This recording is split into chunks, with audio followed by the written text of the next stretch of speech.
everyone. Okay, I want to make sure that everything works. Am I live? Is the audio okay? Is the video okay? How are you all doing? Missed you guys. Okay, this time I'm streaming from my cell phone's data instead of Wi-Fi because my Wi-Fi is so spotty. So hopefully the data actually holds up better than the Wi-Fi, which would be quite a waste of money now that I realize how much I pay for Wi-Fi every month. But yay, let me go down the list and say hi to everyone via the chat. Oh yeah, and then I'm streaming from my phone as usual. So if you see me like touching the screen, it's because I'm scrolling through the chat messages. Or I'm trying to ASMR and make you feel massaged. Just kidding. Okay, so we have Theomi, welcome. Curious Roses, ooh, cute name. Kay, Tori, Mitchie, T. Maddies, Morella, Jessica, Art by MB. Welcome everyone! Thank you all for joining me. I know it's really close to the Thanksgiving holiday. I think a lot of you are probably already on holiday this week. So I really appreciate you taking time out of your vacation to do some art and live stream with me. Oh, how did I get this bruise? Oh no, okay. Anyways, I'll wait for a few people to trickle in. I know we started a little bit later. I think we started around 2:09 p.m. So I'll go a little bit later too. I always want to make sure we have at least an hour together. How is everyone? What's everyone's Thanksgiving plans? Oh, Curious Roses, it's your first live stream. Welcome, woo! I hope you enjoy it. These are really fun. I look forward to these every single month. They're kind of like my way of hanging out with my Patreon family, and it's kind of fun to just do art together. I know a lot of people watching are just painting and drawing and working on their projects, so it's really nice that we get to do that together. That's kind of some of my favorite hangouts with my friends is just all of us doing our own work, and occasionally we'll glance at each other or say something like a work hang. Let's see. We have, oh, Art by MB says, hanging out with family for Thanksgiving. How about you? Oh, welcome, Ein Blitz. We have a new one, new person joining us, Ein Blitz, Ein Blitz. Sorry if I mispronounce your name. Not very good at that, but yeah, my Thanksgiving plans, I actually won't be with family. I just got back from a trip visiting my family earlier this month. So we're gonna stay local and do like Friendsgivings. We have quite a few friends in Seattle who also don't have any travel plans. So we're gonna do some orphans Thanksgiving. But we're really lucky. We have some friends who have their own families who invited us over. So we'll still get that family feel. So I'm actually going to my friend's mom's house later tonight because my friend is visiting from SF and her parents live in Seattle. So I'm gonna be temporarily adopted. And then on Thursday, we have a Friendsgiving with some of my fiance's friends who have kids and stuff. So that should be fun. I'm excited. But in between, I'm gonna be working. I have so much catch up to do. Just got back from scuba diving in Australia at the Great Barrier Reef, which was awesome, highly recommend. But yeah, the jet lag, and also I got a little bit of a sinus infection, probably from being underwater so much. Also from just like sharing regulators, which are like the little mouthpieces that you breathe through that connect to your oxygen tank. So I guess there's so many of us on the boat, and if one person's sick, everyone gets sick. Morella says, did you take lots of photos? Yes, and also I took some GoPro footage. So this diving trip was basically for my birthday, and my fiance was kind enough to get me a GoPro so that I could film underwater footage because I don't have a GoPro. So I actually was able to capture some awesome like 4K, really beautiful scenery. I'll have to find a way to edit it because apparently playing 4K video is not as easy as I thought. Like it takes a special kind of computer and some special codecs to actually play 4K. So I think I'm just gonna edit at like a 1080p video. But yeah, I'm hoping to put it out maybe like a vlog or something, or just like a non-art style video. Let's see, catching up on comments. What's everyone saying? Kay says, got into a food coma already. Nice. That's what Thanksgiving is about, honestly. Marilla says, I've been asked to paint Maul from Descendants for a 7-year-old, so planning on doing just that along with you. Oh, awesome. Congrats on the commission. That's really cool. Painting a gift for a child is really fun. They're very imaginative, and you can use a lot of bright colors. I always love commissions that are like gifts for young kids. I'm Blitz says, I'll be with my family. Awesome. Oh, I miss my family. I'm actually going to visit them, my family in China, on the 5th of December. So this fall winter season has just been like travel and then come back for a week and then travel and come back for a week. So I'm gonna visit my grandparents and my aunts and my cousins. My cousin just had a new baby, super cute. So I can't wait to meet the new member of the family. Let's see.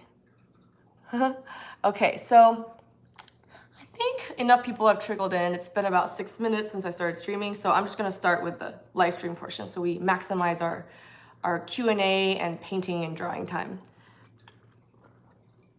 I wanted to start off by sharing a new drawing I did. A little bit behind on Patreon reward drawings, so this is just one out of a few that I have to complete, but I have brought back the toned paper. I realize I haven't done much with toned paper.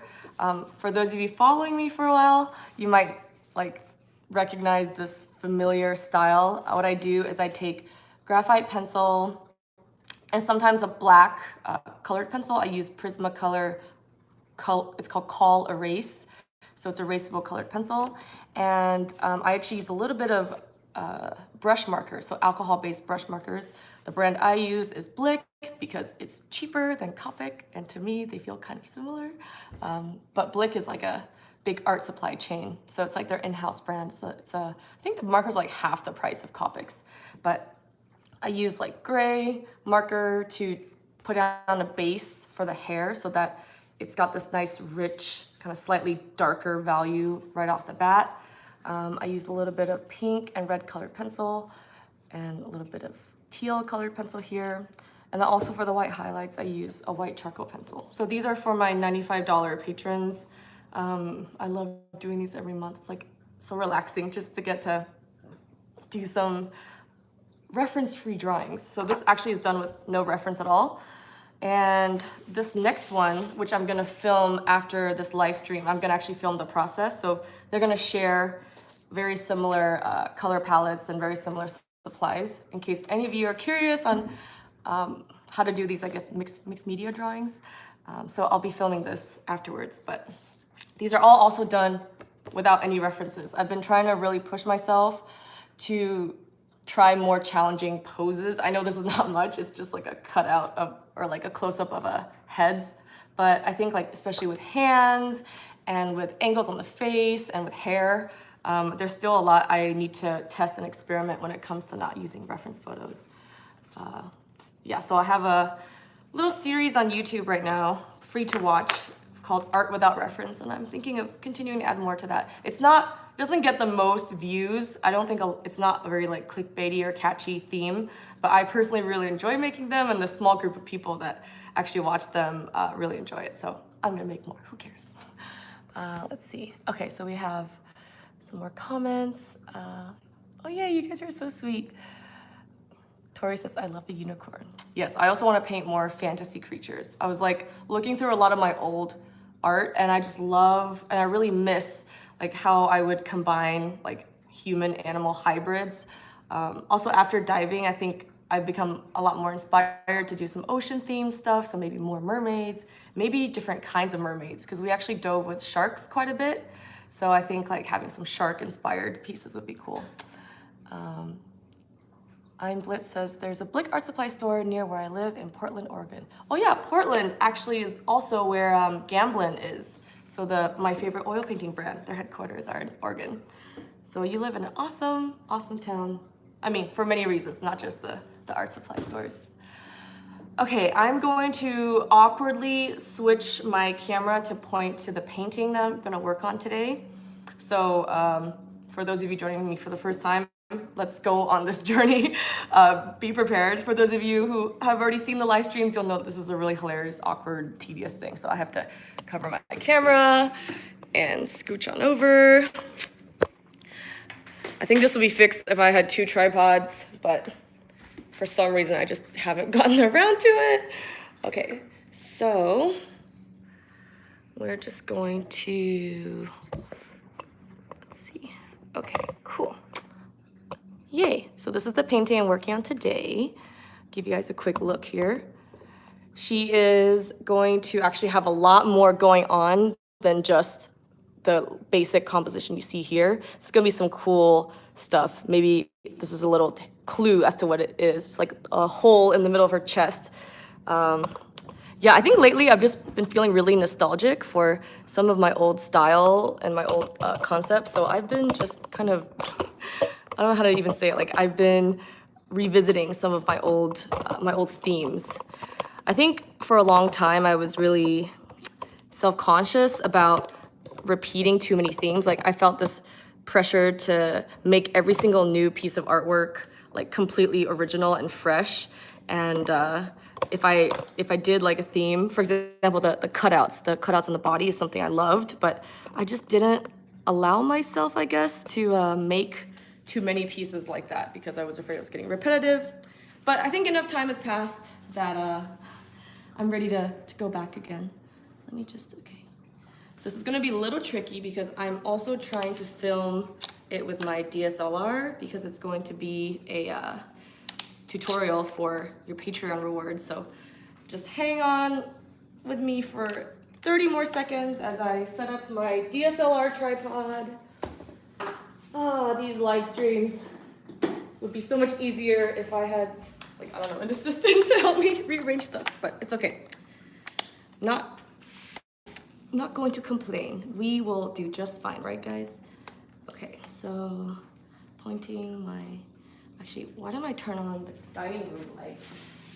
Give us a bit more lighting. There we go. Meanwhile, as I'm rearranging slowly, I can answer some of your questions. Also, please, tripod, do not fall. I'm so scared of this tripod falling. Ah! Okay. That'll work. That'll be just fine. It's not super front-facing, but I also don't want to occlude my my DSLR too much. Okay, cool. Now we get a nice close-up. So today I'm just going to be working on finishing up the face. I shared a little preview on Patreon yesterday, but then I worked on it some more that night. So it's actually a little bit more progress than what I shared, but it's going to be really fun. We're gonna do some little detail work like the eyebrows, eyelashes, just final little highlights. The paint is still a little wet, so just keep that in mind. I might encounter some unexpected hurdles, but that's just kind of the joy of painting. It's always a journey, unexpected journey. Okay. I think I am ready. Just move my light source here a bit. Okay. Woo! I'm working with like 3 different tripod-y things. There's like a tripod for my light, a tripod for my phone that's live streaming, and another tripod for my DSLR. I am the tripod queen now. But okay, I think we're good. All right, let me sit down. Hi. Okay, so because I am pointing the phone at my canvas, or actually my wood panel, not canvas, I actually can't see. So I'm gonna just pull up my laptop here and have the live stream going on so I can read your comments. But there we go. Okay, good, we're good to go. Oh, and then I'll never forget my gloves, very important. My cuticles are so messed up. So it's important to have gloves. I use these, they're like really basic, just latex gloves, waterproof, that I got from Home Depot, was it? Home Depot or Lowe's, but yay. comments. Let's see what comments I should catch up on. Morella says, by the way, I'm making a portrait for my gym instructor. Her birthday is coming up soon, and I've been using the Terre Verte cadmium red and titanium white mix you told me about 4 months ago, and it literally saved my life. Perfect color swatch. Oh, thank you. I'm so glad. Yeah, Terre Verte, pardon my French, is one of my favorite greens to use, especially for skin tones. It makes the perfect kind of natural, not too tan, not too saturated skin tone. So it's a staple color for me. Oh no, Kay has to go. Okay, bye Kay. Thank you for joining us for as little as you did, but hopefully you'll enjoy watching the live stream afterwards. Let's see. Oh, Morella, you're so sweet. Morella says, your old style is gorgeous, happy. I look forward to paint as beautifully as you do one day. That is so sweet, thank you. I'm sure if you keep practicing, you'll get there and surpass me in no time. Honestly, like, if you have fun practicing, it's so easy to level up. That's what I discovered. Like, it doesn't feel like hard work if you enjoy the thing that you're practicing. Just for people who don't know about Terre Verte, I'm just gonna show you real quick what the color looks like if you want to pick one up. So for this demo, unfortunately, I'm actually recording, or my theme, I guess, of the video is to mix all these skin tones with just 3 colors. So everything you see here is done with 3 colors. And that's gonna be the tutorial for this month's Patreon. And also I'm gonna upload a shorter, less extensive version on YouTube. But what I usually do when I'm not just limiting myself to 3 colors is I like to use Terre Verte and cadmium red medium, these 2 guys. They are perfect when they mix together for the skin tone mixture. And you add a little bit of white and it lightens it up, and it's just like the most perfect medium flesh tone. So I have a big tube of this because I always run out. So let's see. Let me begin. I guess quickly I'll walk you through my palette. These are the colors on the side that I've mixed with just red, yellow, and blue. I started off with cadmium red medium, which looks like I need a refill. This also is drying out, so I definitely need a fresh tube soon. Phthalo blue, another kind of quintessential, perfect, good for every use case blue. And also cadmium yellow medium. This tube was like $33. I bought it almost 6 years ago now, and I haven't even gone through like 75% of it. The pigment is so rich here that it actually doesn't even dry. It's like the slowest drying paint I have because it's just so rich in pigment and such high quality. So this cadmium red too, I bought it even longer. I think this was like 7 years ago maybe. I don't even remember, but this one, like, I'm not even done with it, and it's lasted me so long. So this one was like 25, this one's 33. I'm not sure how much this one was, but these are the 3 colors. Sometimes investing a lot of money in a good high quality color actually saves you money in the long run because you can use it for years and years and years. All right, let's begin painting. Let me see what questions I've missed. We have, okay, T. Matisse says, the skin looks so dark / saturated against the white background, but when the background is on, it's so much lighter. How do you know how dark you can go? I'm always messing up and have to adjust a lot. Ooh, okay, that's a really good question, and I'll answer that as I paint. The next one, I'll answer them in batches. Curious Rosa says, have you ever used masking fluid? I'm trying it out, but just wondering if you have any tips. Ooh, masking fluid, okay. I have actually not used masking fluid. I am one of those people that just painstakingly traces outlines or creates a little negative space like by hand. I have thought about it, especially for watercolors or any type of medium where you can't easily paint over things. I think with oils, because it's so easy to layer and the paint is so opaque, I've never really had a need for masking fluid. And I've never really painted any concepts that need like crisp, clean edges. Most of my stuff is very textured and blurry. I did do a series of Chinese inspired paintings that had more illustrative borders and kind of those clean, sharp lines, but I did not use masking fluid for those. And looking back, it probably would have saved me a lot of time. But yeah, sorry, I can't give any tips because I've never tried it, but if I ever do try it, I'll be sure to share everything with you all. Right now, what I'm doing is going in to kind of give her eyeliner a bit of a pop. And this is gonna segue into answering the question of how do you know how dark you can go? Well, one, I normally actually don't paint like this. I normally don't finish the face completely before going into the background. So this time I'm doing it simply because I wanted to film a very organized, straightforward tutorial about just the flesh tones on the face. So I didn't want anything in the background to interact or mess up the process of the face. So I just want the whole video, all you can see is just the layers and the building of the face. But normally what I do is I'll try to do a color blocking layer for the entire painting. So when the layer looks really rough on the face, I will also have a rough set of colors around for the background, just to kind of get a rough idea of how all the colors interact with each other.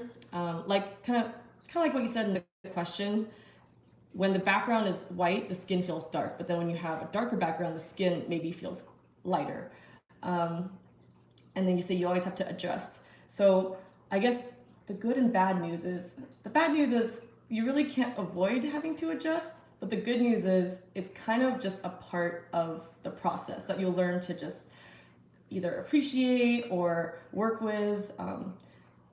I always said like painting is kind of like sculpting. You have to start off with something really rough and then slowly refine it and chip away at it until you get closer and closer to your final vision.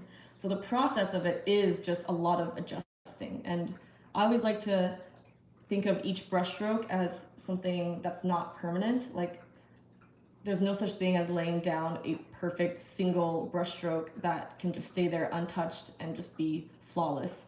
For me, every single brushstroke, every single square inch of the painting gets worked on, adjusted, tweaked, either darkened or lightened.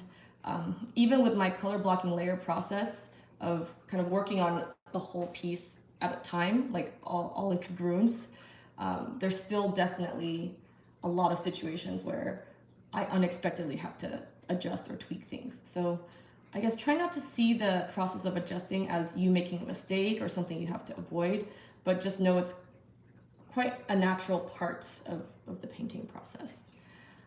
But in terms of, I guess, a more, if I had like a shortcut or like an easy hack of knowing how dark you can go, is you want to lay down the darkest parts of the face first. So right now I have the eyeliner, the pupils, the nostrils, the gap between the lips, and parts of the eyebrow. I always like to, and those are pure black, by the way. I use chromatic black and I don't mix it with anything. And by doing that, I have kind of a visual anchor of what my darkest values look like. And then I can start building up the lighter values from there. So in this case, because I painted the face first, I will use my face as kind of, not my face, her face. I will use her face as a reference point or an anchor or like a starting point when it comes to building the background, which means I will make sure not to make the background so dark that it overwhelms the face, and that will result in me having to do a lot of cleanup or adjusting work. A lot of times, especially with painting, it's not really about painting what's literally true. It's more so about convincing the viewer that what you're painting is what it is. So like if I'm painting even a night scene here behind her, I could even make the night sky quite light just to make sure that I don't drown out her face. And I can do that and still make it look like a night sky, if that makes sense. So like even if it's an evening scene, doesn't mean I have to use like a dark blue or dark black. Likewise, if it's a daytime scene and I don't want her skin to look too dark compared to the lighter values of the background, I can make the daytime scene a little bit darker. I think, a painting is like several puzzle pieces that piece together and work together. So until you have every single piece put down, you really can't be too rigid about about what each individual element looks like. It's all about kind of the relationship between the elements. And that's something you can slowly control or adjust as time goes on and as you build more layers. So yeah, I hope that kind of answers your question. Right now I'm just kind of adding some more blush. I'm just using cadmium red medium. And because the paint is still wet, I worked on it last night, I can just use a very soft texture, or very soft brush stroke, very gentle, to blend it on the panel. And I always like to surround the eyebrows with like a halo of a pop of color. I mentioned this before in my tutorial videos that are rewards for $5 and $10 patrons, but I'll just mention it here real quick. It's basically like a way to add pops of color in your face in small, minute doses without overwhelming the face with too much color. But it kind of gives, like if you just quickly look at the piece, or if you squint, you see this like extra vibrance, this extra pop of life and saturation, but it's not like I made her skin super bright pink or made her forehead really saturated. Like I just find these little crevices where I can sneak in a few pops of color, and it makes the transition between the dark eyebrow and the light skin a lot more easy on the eyes, and it flows a lot more seamlessly, but it also adds that interesting little touch.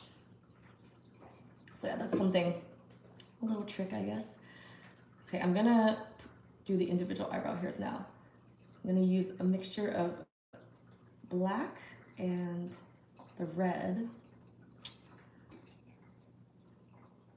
And I'm just gonna do, this is a tiny filbert brush turned on its side.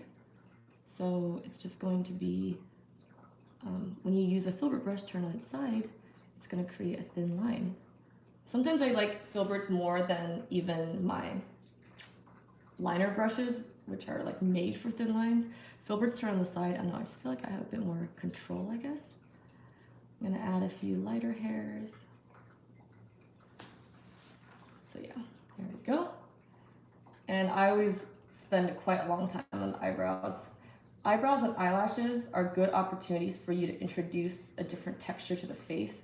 Like when you have the smooth skin and the really smooth watery eyes, having a few like strands of messy hair on the face is a way to add different textures and just add like a more interesting overall feel to the face. So I'm just gonna do some sparse hairs on the side and make it look like she hasn't plucked her eyebrows in a while. So you know those big natural brows are very much trendy right now. And as you can see, I don't know, I think some parts of this eyebrow are quite harsh, so don't worry, I will soften it later. Like I mentioned before, it's kind of part of the tweaking process of just continuously adding and fixing and adjusting things. I'm gonna add some sparse, messy eyebrows underneath.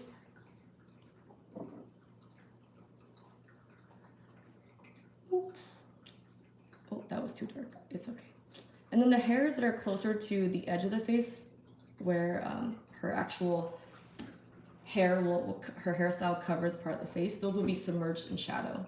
So no matter where my light source is coming from, the hair on her head will always cast a shadow around the parts of the face that are closest to the hair. So even the little strands of eyebrow hairs are going to be darker as they near towards the edge.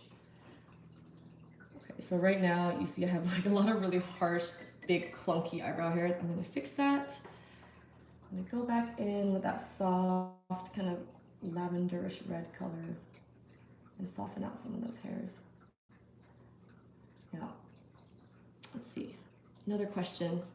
Well, I'm Blitz says, I learned that practice means you care enough to do and be your best. Oh, that's a really good way of putting it. It's a nice quote. Yeah, practicing should not feel like a chore. And if it does, I think there are ways to alter our perspective of it.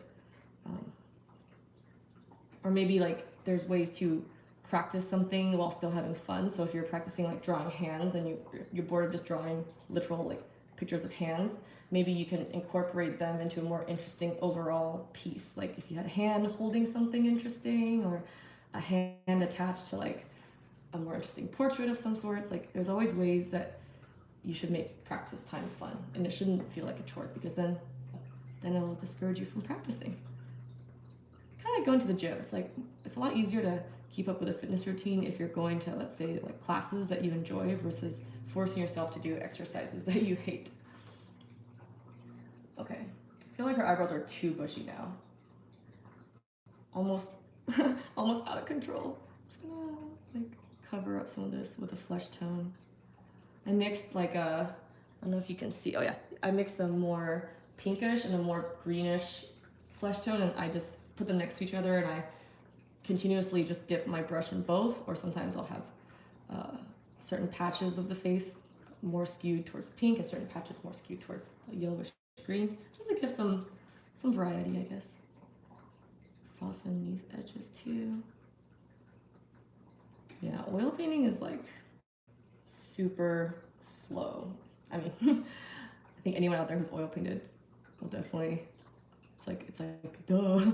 But it's just a never-ending process of fixing and tweaking things little by little. I'm just taking a clean, dry brush and blending out some of those streaks that you saw earlier with a very gentle stroke. For the highlights of the face, I actually used a bit of a bluish tint, so I mixed the phthalo blue with a little bit of phthalo blue with a lot of white. And again, this is just to add some variety. So most of the skin tones are in the warm hues, like I have a lot of pinks, peach, beige. So whenever I can, I like to add a touch of cool color just to give the face some more, a more interesting feel. Like the actual human skin contains so many colors. I mean, we don't actually paint literal skin, or if you think about it this way, like nothing really has a color if light doesn't shine on it. So we're actually painting the way the light reflects off of objects, and the skin is the same. Like the skin is not naturally, well, don't think of the skin as naturally peachy or beige or brown. Think of it as just like how the light interacts with the skin. So in this case, if it's in daytime and there's a cool light shining on her, I feel like some of the highlights could be cool. Likewise, if I'm painting something maybe a bit more tropical, I'll have a warm, like yellowish sun light shining on her. So there's a lot of little rules that you can bend or create to fit like whatever concept or theme that you want. Okay, the chin, I think here is a little bit too blue. I'm gonna clean my brush. I use this utility towel. I think, again, I got it from like Lowe's or Home Depot. And this is great. It's basically a heavy duty, super sturdy paper towel. And it's great for oil. These paper towels don't really hold up with oil. Like after I wipe my brush a few times, I have to spring for a new sheet. And these are actually a bit more cost effective. Like one single sheet lasts usually like a whole paint session. Oh, that chin is really red. Looks like she fell. So I'm gonna just, actually, so when something's too red, you can add a little bit of green. Green and red are complementary colors, and they will have this effect of graying each other out, canceling each other out in a way. So see, I add a little bit of green and now it's a bit more like a tan / beige. I'm just gonna make sure that that chin highlight isn't too obvious. Also, the green I mixed is like a very lime and warm green. So sometimes I'll add a touch of blue to whatever green mixture I'm using, and that will cool down the green. But because like I'm mixing colors straight out into, I'm mixing like red, yellow, blue, they're both all three are very saturated. It's also fine to incorporate some black and white to gray it out. Another tip for painting skin tones is just don't make things too saturated, especially for the big surface areas like, you know, the cheeks, the chin, those areas. Like if it's too saturated, they all tend to fight for attention. And like having too much color actually drowns the colors out. So it's better to just work with a more muted palette, and then like I did before, just introduce pops of color in smaller places. So yeah, here I'm just like adding a bit more of this darkish grayer blue. Oh my gosh. Uh-oh, mixing some of the paint underneath. I actually really enjoy that I get to share this type of painting process with you, because I feel like when you watch a time lapse, you don't, I mean, it's filmed, like these little mistakes and the process of fixing mistakes, it's filmed, but because it's sped up so much, you don't really get a grasp on just how much back and forth you might have to do, or how many little mistakes you might accidentally encounter and have to fix. So it's kind of nice to show you in real time. When I first started painting and watching people online, I always assumed that I was like extra crappy at it, because you know, for the time lapses I watched, it seemed like people rarely made mistakes, and it just kind of beginning to end was one very smooth, easy process. And then when I actually filmed my own time lapses, I'm like, oh yeah, so even though I did make mistakes on the video, it actually doesn't show up as a mistake.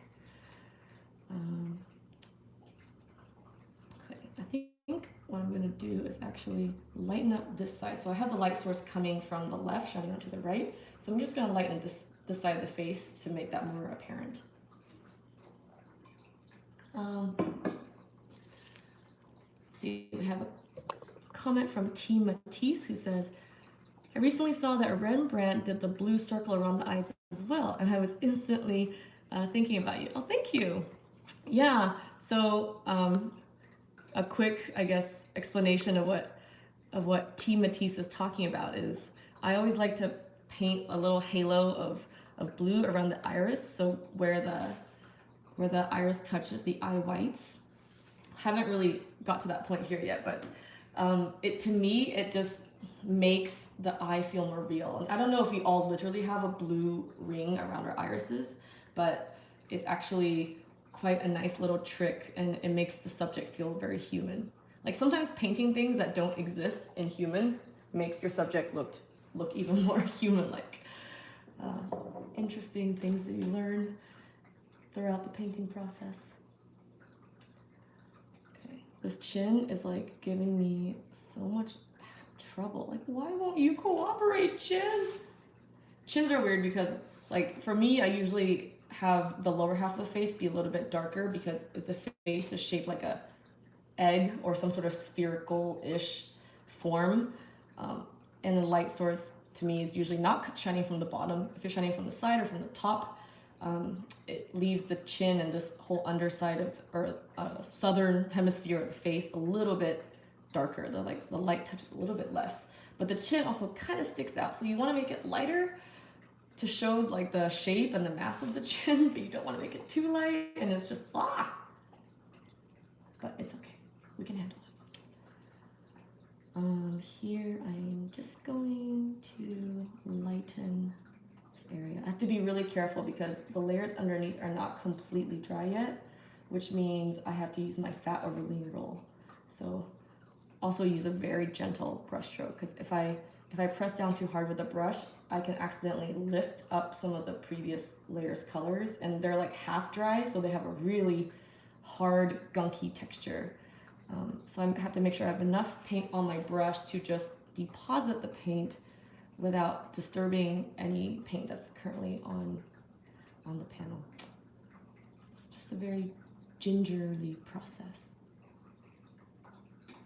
And it's nice that I actually haven't painted the background, because I can just rest my hand on the panel here.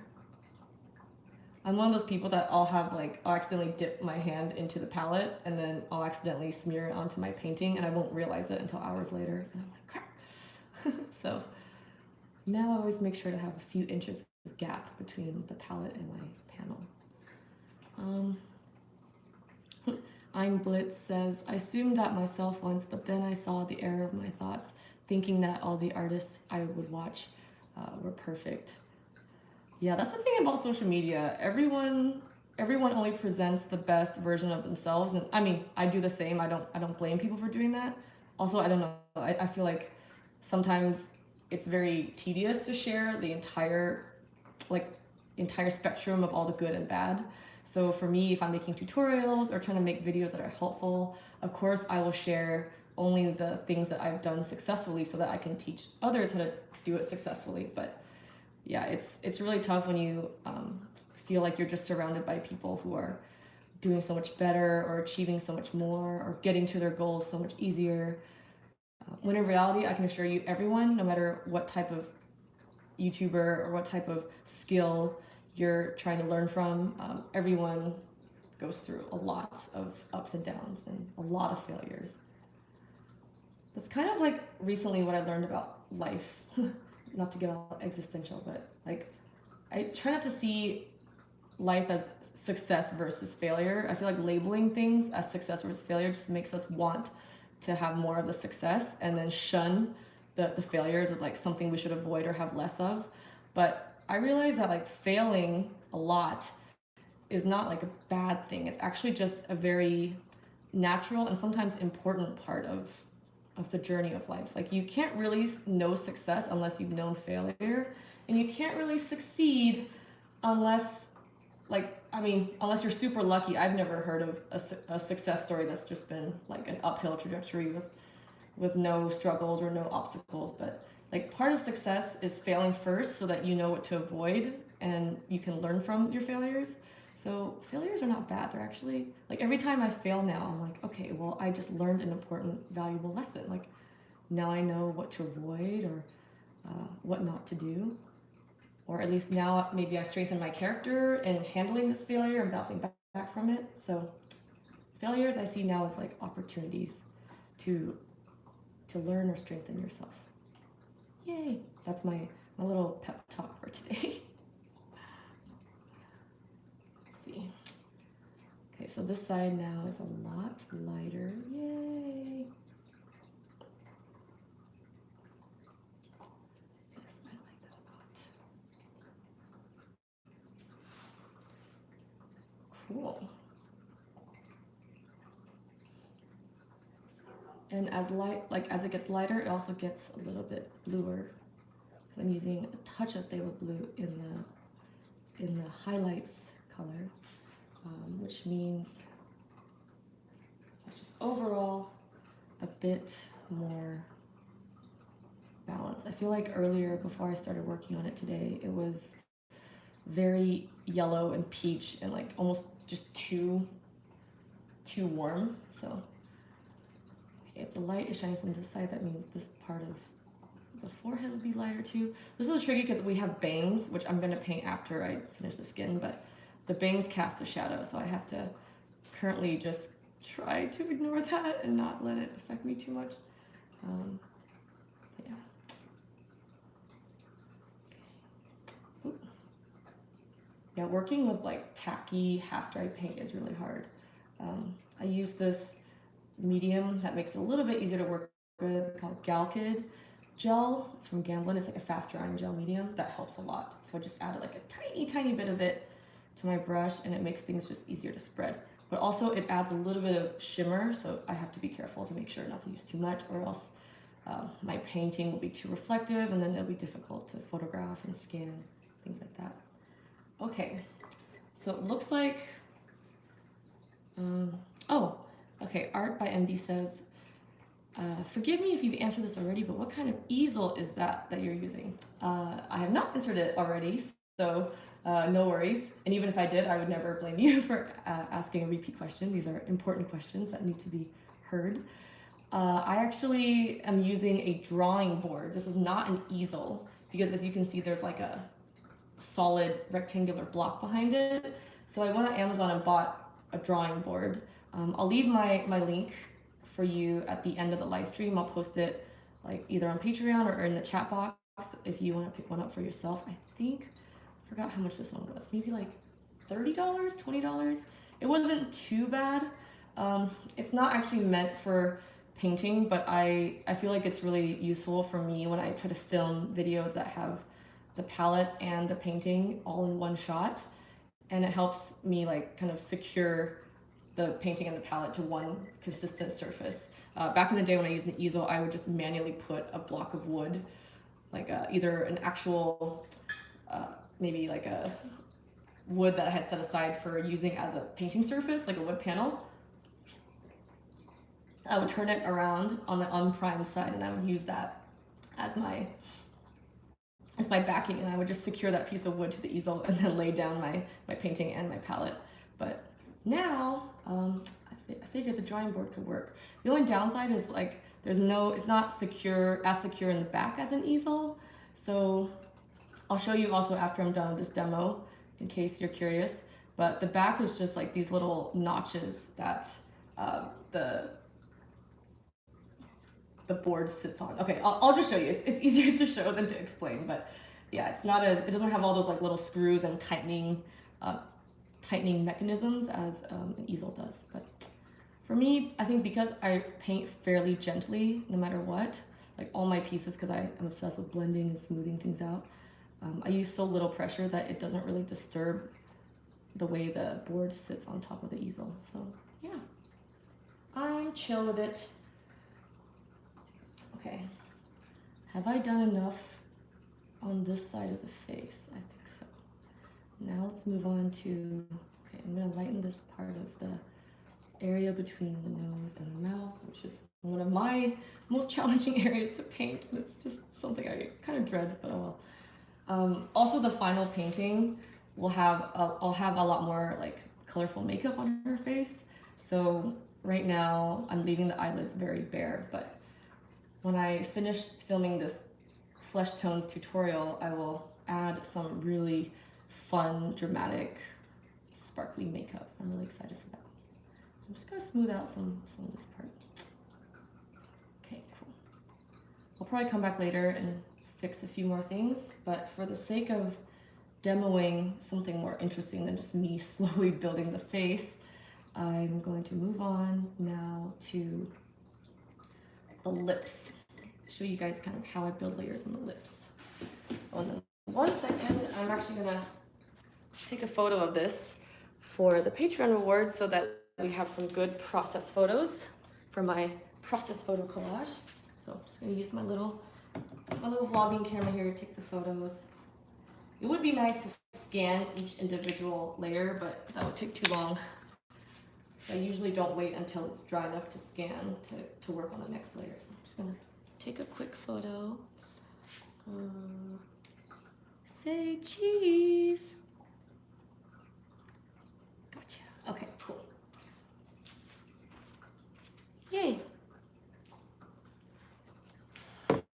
Okay, sitting back down now. Woo. Art by MB says, it sits on a table, right? I've been looking for something like that. Yes, it sits on a table, and I've been painting a lot on my dining room table because in the past I've done everything in my studio, whether it's like painting or video editing or like print making, print packaging. I did all in my studio, and I just was never downstairs, and all my animals like to hang out downstairs.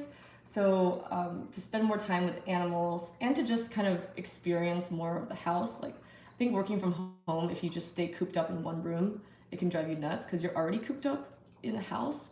So I try to just change up my environment a bit so I don't go crazy, and also so I can see my animals more. That way I like paint and draw and film on my art creation down in the dining table, and then I do my video editing and my printmaking and print packaging upstairs in my studio. So kind of have access to both rooms equally throughout the week. Yeah, when you work from home, you gotta do little things to make sure you still feel like a person, especially for like an extrovert like me. It kills me to not be around people and not see people. Like I have no energy, or it drains my energy to be alone, and I replenish and recharge my energy to be around people. So I need to always switch things up, and you know, if I'm stuck by myself, I try to make that experience a little bit more pleasant. Okay, so I'm just going in and with some black mixed with cadmium red medium, and because the light is shining from the left side, the right side of the lips are going to be darker. I actually do like how pink the lips are. I don't think I want to make like super bright red lips. So I'm gonna mix this lavenderish color here with some cadmium red medium and black, and just see if this is darker. Okay, I think I mixed too much of the same color, so I'm gonna darken it a bit by adding more cadmium red medium, and black. There we go. Now it's a little bit darker. The lips are very subtle. So one thing, like, even though you do have parts of the lips that are darker, parts that are lighter, the actual difference between the values is very, very small. So a little subtle change can go a long way. Because the lips are not like a perfect sphere. They lay pretty flat against the plane of your face, but they do have a little bit of volume and a little bit of like a pillowy shape. So just subtly using a tiny bit of change in the values can really make those lips look more real. And lips are painted, supposed to be painted very softly. So you don't have really like a distinct border where the lip ends and the skin begins. It's recommended that you just kind of blur that border as much as you can. Otherwise, it kind of looks like you painted someone who did really, really perfect lip liner, which, you know, is fine if that's the look you're going for. But usually even with the lip liner, it's not like we have a razor cut, like perfectly straight, smooth lip liner line. It's still kind of blurred against our skin, smudged a bit. I'm gonna use this darker brown, mixing it with a little bit of red because it's an area so close to the mouth. I want to make sure that it flows nicely. Yeah, so as you can see, when I have a few kind of staple skin tones mixed, I just kind of go between them. I dip my brush in all of them and just tweak the color until it's right. And sometimes I'll lay a color down on the panel that I don't really like, but it almost is like necessary. Like for example, this part I think is too brown, but once I cover it with something else, that brown underneath actually kind of shines through a little bit. So even if you lay down a color you don't like, you don't really have to be in the mindset of erasing that color. You can just leave it and paint over it, and layer by layer, it'll eventually come together. Yay, this part is kind of dark, but that's okay. Any more questions? Okay, we got, oh, Curious Rosa says, I've got to go, it's 11 p.m. where I am and I have work tomorrow. Great hanging out with you all. We'll finish watching in the morning. Bye, Curious Roses, thank you. Thank you for joining us and staying up late. And I hope you have a good night's rest. Okay, so, I'm Blitz says, the skin tone is expressive and impressive. Thank you. Thank you so much. Yeah, it's painting skin was one of the things I was scared of in the beginning. Like I painted only Bob Ross landscapes when I first tried oils, and I honestly like was just afraid of painting skin tones. But after I did it, even though like my first time wasn't super good, but after I painted my first oil painting portrait, I just for some reason that was the main factor in me falling in love with oils and deciding to try more oils. Was just a little bit of portrait experience. So yeah, skin tones, it takes practice, but they're really fun for me. Like, Art by MB says, I've actually been using a laptop stand, don't judge me, but it's not my favorite, can't get the right angle. Also, that light in the back is mesmerizing. Light in the back. Laptop stand. Not sure what you mean by light in the back. Do I have a light in the back? Or maybe there's a light in the back in the laptop stand.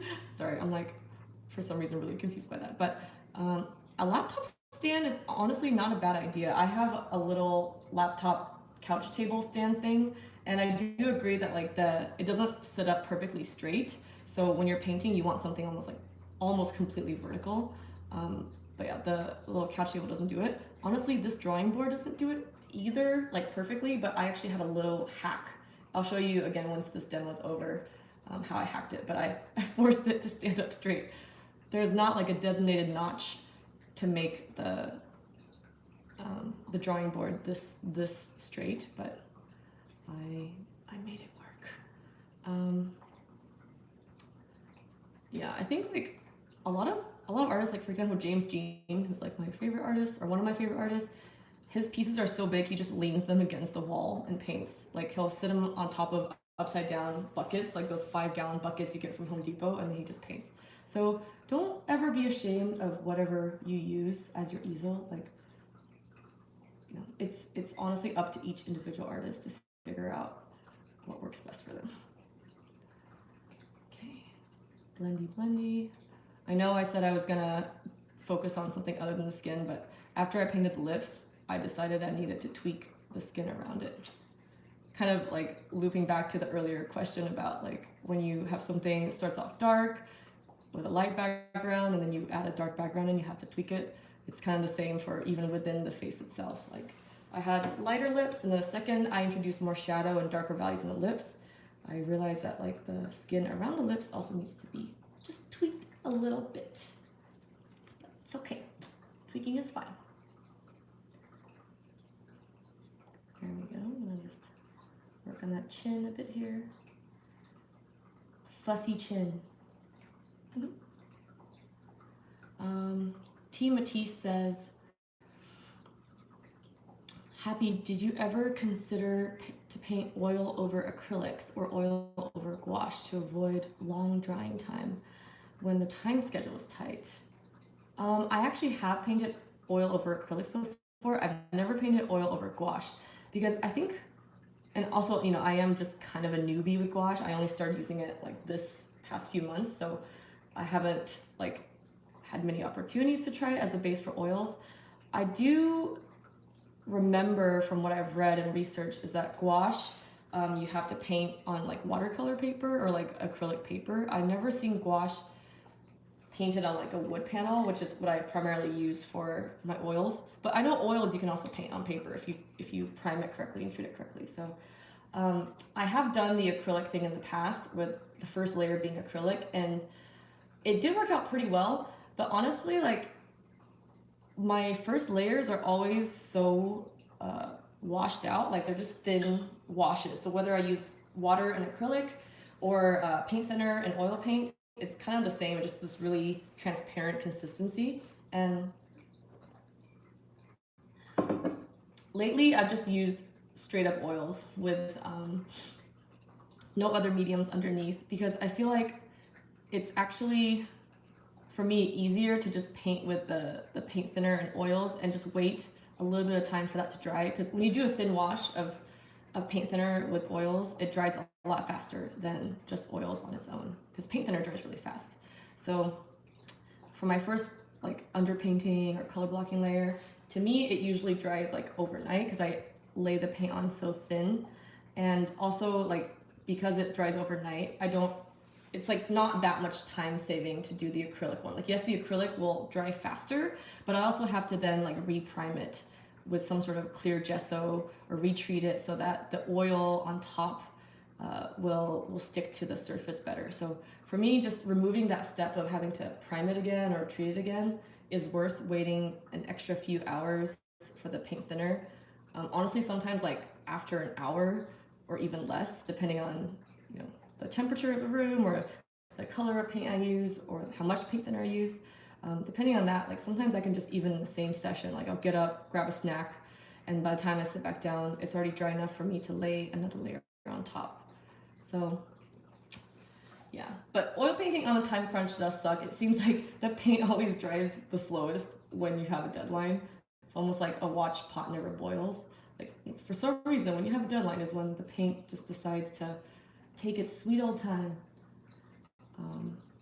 But yeah, with oils, I guess you just always got to be prepared that you can't accurately predict the drying time. Like different colors have different drying times. The air, humidity, and temperature can affect the drying times.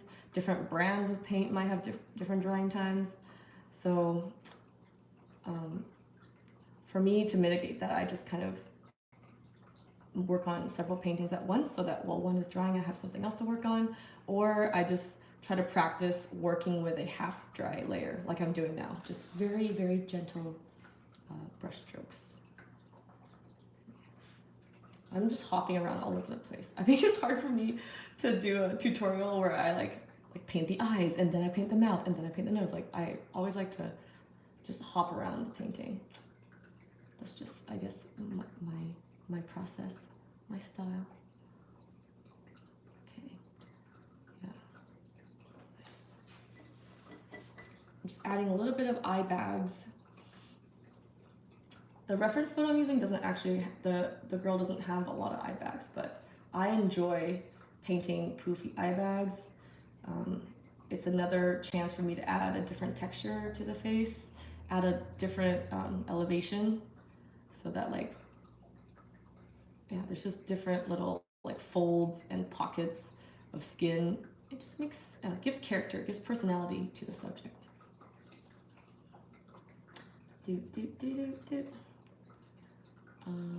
Art by MB says the color changing light in the background of your video.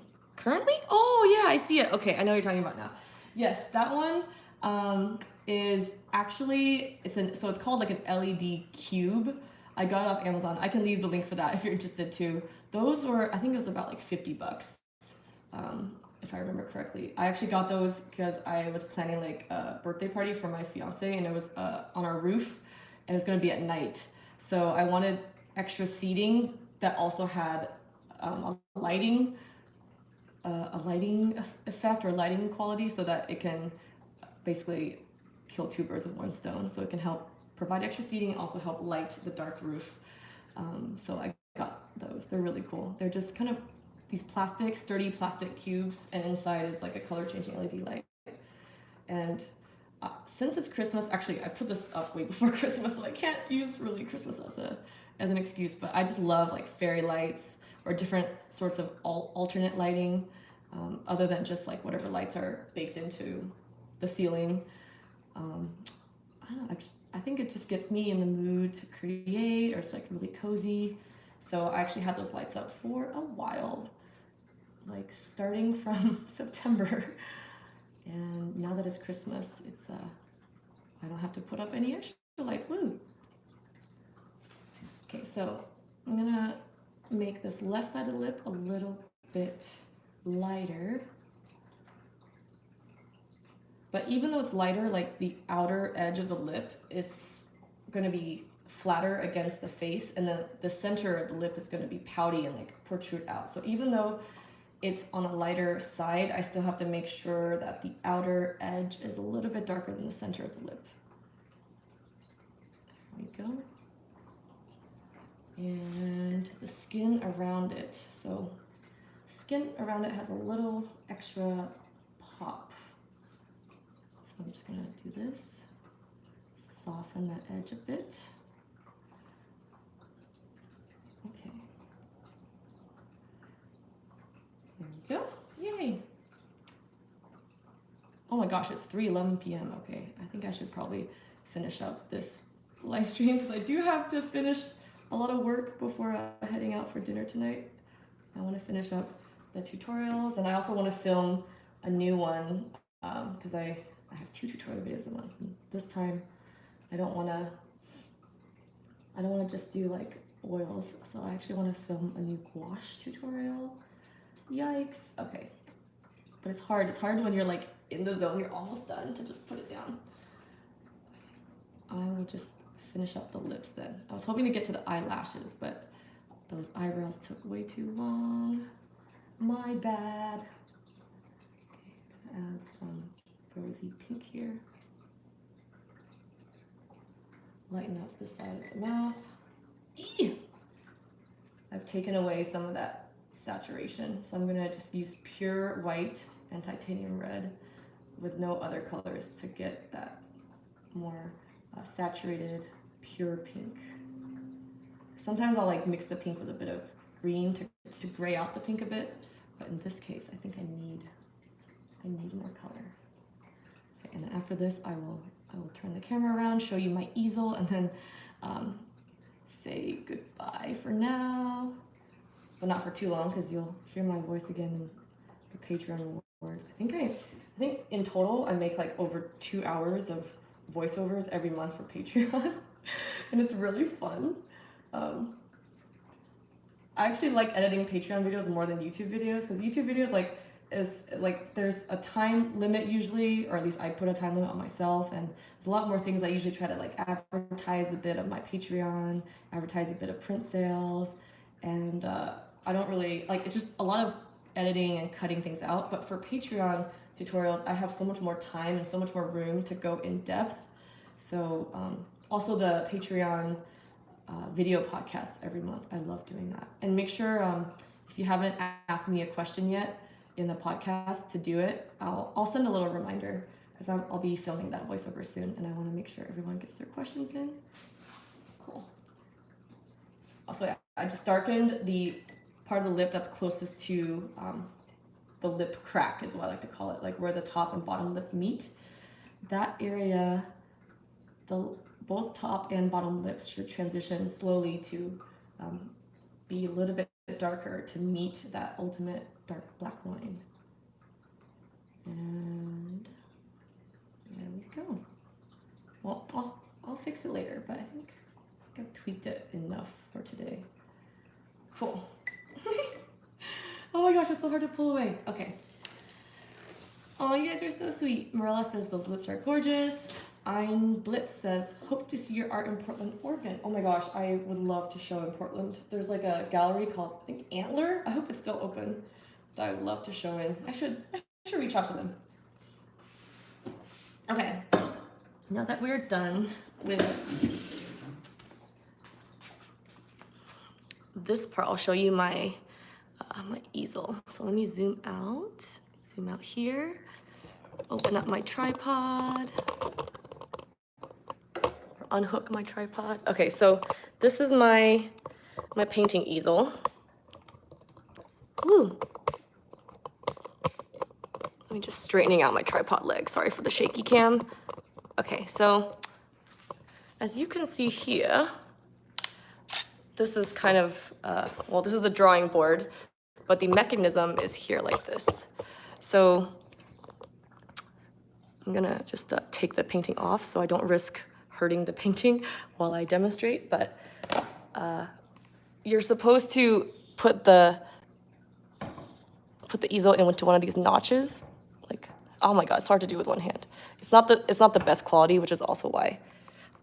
Here, let me just set my tripod down. There you go. That's the whole point of a tripod. Okay, so you're supposed to basically set it into one of these notches. Oh, tripod fall. Okay. It looks so dramatic from the angle, but it like fell a few inches. Okay, so you're supposed to set it into these predefined notches. And for me, like this is the tallest predefined notch it'll go. I think the angle is still too slanted back and I want it more like a straight angle. So to mitigate that, I basically do this. I like put it in front of all the notches and just kind of like gets pressed up against that little bump. So it's not really a notch that it's in, but it's like there's enough resistance here to keep this somewhat upright. So I can have my almost completely vertical painting, but I just have to be careful when I move the easel because then the painting will topple forward. So yeah, that's kind of my little easel. I'll leave a link to it for any of you interested. And let me just move back to my to my spot so I can say goodbye to you on camera. Awkwardly rearrange everything. Ooh, let's see. Okay, but before I leave, if you have any more questions that you'd like me to answer or that you didn't get a chance to ask or maybe that you forgot to ask, feel free to do that whenever you want. But let me just, oops, my tripod is all messed up. Okay. Let me just, is this working? Is this working? Okay, yay, ooh, okay. Awesome. Oh, I'm a little bit crooked. Oh, well. Whoops. It's probably very disorienting. Okay, there. Straighten myself out a bit. There we go. Okay, so we've been streaming for an hour and 8 minutes, but I just wanted to thank you all for joining me so close to Thanksgiving. It was so great to hang out with everyone. I was honestly afraid that nobody would come to this live stream, but I'm so glad that over 10 of you are here and we got to hang out and do some work over the holidays. But since it's so much fun, it's not work, right? It doesn't feel like work. But yeah, if you have any questions that you think of after, feel free to message them to me on Patreon, or you can ask in the Ask Me Any Questions post that I did a few days ago. If you just scroll down, you can find it.